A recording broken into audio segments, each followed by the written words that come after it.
اور اب موسم کی بات ہو جائے تو جنوری کی کڑاکی کی سردی میں چلنا ہے تو پارا چنار کو چلیے، جہاں کے من بھاتے نظارے جاڑے کے موسم میں بھی سیاحوں کو کھلے دل سے خوش آمدید کہتے ہیں۔ وادی کی خوبصورتی پر رپورٹ کر رہے ہیں جاوید حسین۔ چاروں طرف سبزہ ہی سبزہ، کشادہ علاقہ، بیچ میں جھیل کا شفاف پانی اور قدرتی چشمے کا مترنم شور۔ یہ دل فریب مناظر کوہ سفید کے دامن میں واقع پارا چنار کے ہیں۔ سیاح آتے ہیں تو یہیں کے ہو کر رہ جاتے ہیں۔ ہم پہلی دفعہ پارا چنار آئے اور ہم سوچ بھی نہیں سکتے تھے کہ پاکستان میں اتنا حسین کوئی مقام ہے۔ بس دکھ یہ کہ ٹورزم ڈپارٹمنٹ پاکستان کا اس جگہ کے اوپر توجہ دے اور یہاں ٹورزم بہت زیادہ ہو سکتا ہے۔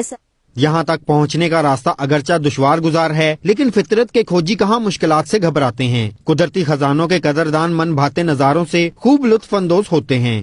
پارا چنار بہت خوبصورت جگہ ہے اور بہت فریشنس ہم یہاں کر فیل کر رہے ہیں، بلکہ انفیکٹ میں یہ کہوں گی کہ ایسی پلیس شاید ہم نے اس سے پہلے نہیں دیکھی تھی۔ میں خاص طور پہ کہنا چاہوں گا پارا چنار کے افراد کی جو مہمان نوازی ہے وہ بے مثل ہے۔